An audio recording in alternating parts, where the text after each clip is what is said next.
I spent almost no money this week, and I think I might have gotten this train wreck of a budget back on track. It's also 4 a.m. as I'm recording this, so we'll see how good early morning Drew is with numbers. Are you ready? Let's go!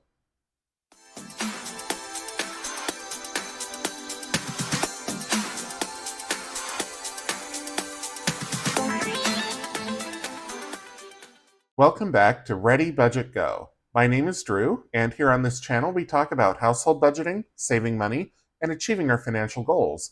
So if any of those sound like something that you vibe with, please consider subscribing, hit the like button, and leave me a comment down below, because I'd love to hear from you. I am doing my weekly budget update, and this is for the week that ended on Thursday, August 28th. For me, I have one more week left to go in my August budget because it goes by the Fridays. So let's get into the update, and I will tell you everything that happened. I don't have many transactions to record this week, which I think is kind of a good thing. So let me just make sure I'm centered here, and let's get into it. So I normally record this on Thursdays, but this week I'm recording it on Friday. So I do have paycheck two because that came in today, and that was 2,997. It's back to a normal paycheck. And I also got the cell phone reimbursement, so that's $100.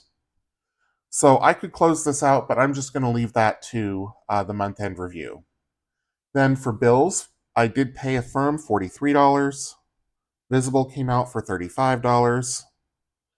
And I have two more bills to add. On the 23rd, I subscribed to Instacart Plus for $99. Oh, I didn't budget for that, but it was $99. And then on the 28th, I had an Orca expense for $16 that I did not budget for. Now, the reason why I had this expense, because you'll see Orca's already on here, and Orca is the local transit card where I live in the central Puget Sound region. And I had a doctor's appointment 2 counties away on Thursday, and I forgot my Orca card at home. And it's expensive to get up there on transit, so I had to pay for a bus ride on its own. Then I had to buy a new Orca card, and that was $3, plus load it with more money. So all in, I paid $16 in transit costs on Thursday. But it was I couldn't run back home to pick up my transit pass or my Orca card, or I was going to miss my appointment. So I just thought, you know what? I'm just going to buy a new one. So 16 extra dollars for that, but that's okay. And I think that's all we can do here, except down here, savings and extra debt. This was 323 this week. I put a little bit more toward the big move. So we'll come back to the wallet spend later because I will do that separately.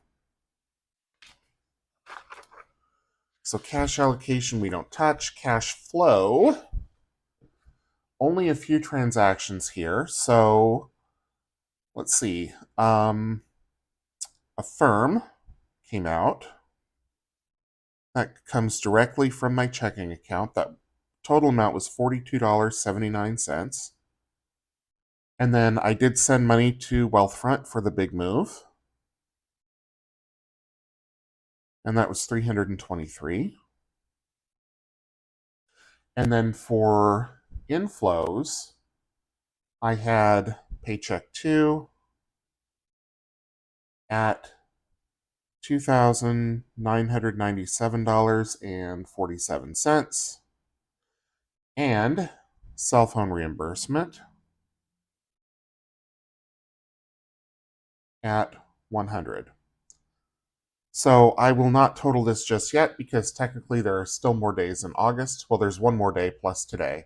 So next week I will close this out and see if I balance. Okay, let's talk about expenses. And I have only 3, so I didn't pre-fill them. On the 23rd, Safeway, which is a grocery store, right?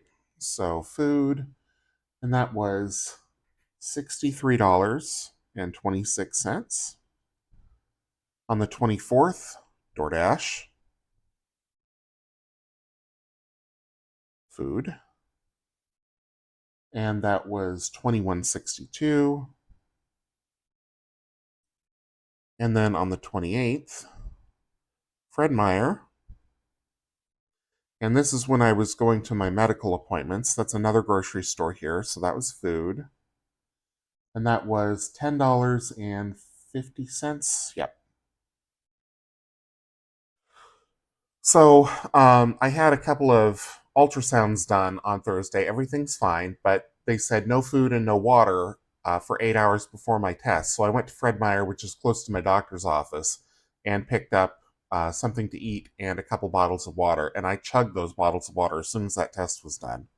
So also for the 28th, we'll record the weekly cash. And this does not get a category. And we'll record $100. And I didn't do the cash dump, but I will come back and do that momentarily. So for now, though, let's add up all these expenses. So we had $63.26 plus $21.62 plus $10.50 plus $100. $195.38. So that is a fantastic number. And the reason I didn't spend much on groceries this week is because I have started shopping at Costco now that I'm pretty much full-time work from home. So that saves a lot of money on the groceries by being able to buy in bulk and not doing so much restaurant food. So $195.38. So together, between this underspend and this underspend, I've wiped out a good chunk of the overspends from these 2 weeks. So that's good.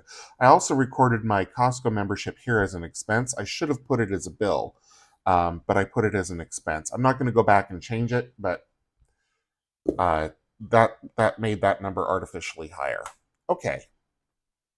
So before I break the video and go grab the cash to do a cash dump, let's talk about savings real quick. So let's go into the savings section here. Okay. We're not talking about emergency or blip fund, so let's talk about the big move and my savings tracker here for my subscriber count. I did cross the 570 subscriber threshold. As I'm filming this, it's up to 573, I think. So I get to fill in another circle. And that will be in this color.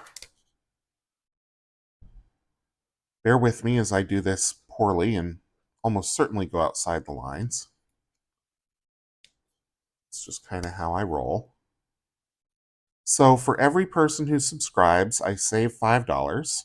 And every time I cross another threshold for 10 subscribers, so this was 570, I put $50 toward one of my goals. And the goal that I'm saving for with this challenge is the big move, where I'm moving to another state at some point in 2026. I don't yet know exactly which state that will be.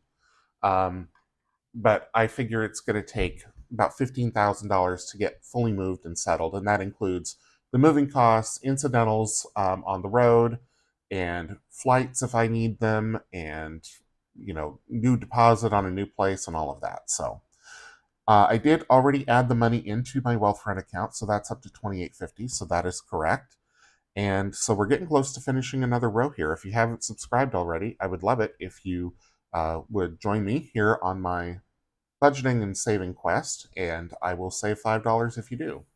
So let's now move into the other thing that I'm doing for the big move, and that is the Savings Challenge books. This is, well, I call it the books, but this is also game night. So this is the videos that I put out on Mondays and Wednesdays. I take that money and I put it toward whatever goal I'm working on currently. And right now that is the big move because my Roth IRA for 2025 is fully funded. So I did $306 last week, $323 this week. My goal is $300. That's the minimum that I'll put in, but usually I'm a few dollars over just because of the nature of how the challenges work. I'm to the point now where I have enough wiggle room in my budget that if it goes a few dollars over, that's fine. And I'd rather do the entire book of savings challenges on Monday, and just if it's over, it's over, And then on Wednesdays, I have the Life of a Creator and also Saving Story Time. So that is what I'm working on currently. And that is it for the budget update and the savings update. So let's do the cash dump. I will go grab my uh, bank bags and I'll talk about how much cash I actually have left over at the end of the week. Okay, let's do this cash dump. And this week it is going to be a humdinger. So I'm going to set aside this envelope for now and I will take out, excuse me, I will take out all of the coins because I have quite a lot of them this week. Probably about $2 worth of coins. My spending habits have changed with cash, so I now take a walk every morning and go to a grocery store. It's a long walk, it's 3 miles each way. And at the grocery store, I purchase a couple bottles of water and a banana and a bagel and eat that for breakfast. And I pay in cash, so I get all this change back. So I don't know, this is probably about $2 worth of change, which is more than I've had in quite a long time. So we'll dump all this in. Come on, you. Okay. So I do need to, oh my goodness, I do need to go cash that in at some point. I will try to get that done this weekend, but we'll see. Okay, next up, it's all the bills. So let's take out all the fives that I didn't spend, and that's quite a lot. So this next Letterbox challenge is going to be a doozy. That video will go up, let's see, the weekend of September 6th. That will post. And I will put all of the $5 bills and $1 bills that I didn't spend for the month into the Letterbox challenge. So let's see how much is going in this week. I also, in addition to all these fives, I also have a ton of ones. So let's give this all a count and see how much is going in. And this goes to my gift fund. So holidays, birthdays, Christmas, any of that, that's where this money goes. So this week we have 5, 10, 15, 20, 25, 30, 35, 40, 45, 50, 55, 56, 57, 58, 59, 60, 61, 62, 63, 64, 65, 66, 67, 68, 69, 70, 71, 72, 73, 74, 75, and 76. Oh, so lots of money, almost all of it that I set aside because I give myself $100 a week, and almost all of it is going into the Letterbox challenge. So this pouch where I store all of that money is getting quite thick. So we'll put the ones in the front and the fives in the back. So the next Letterbox video is going to be pretty long, and I might have to I might have to pre-fill some of the challenge sheets to make sure that I get all of them filled out. Because last week I had so much going back to the bank that I didn't track it very well. So I'll do better this month. And I've still got one more week left to go. So this isn't even all of it. I don't spend a lot of cash, meaning I don't deal with cash a lot. But when I get cash in my hands, I tend not to want to let go of it. So, okay, that is it for the cash dump, and that is also it for the video for this week. So thank you so much for watching. If you enjoyed the video, please leave me a thumbs up. Leave me a comment down below so I know you were here. Subscribe if you haven't already. And until I see you in the next one, take care.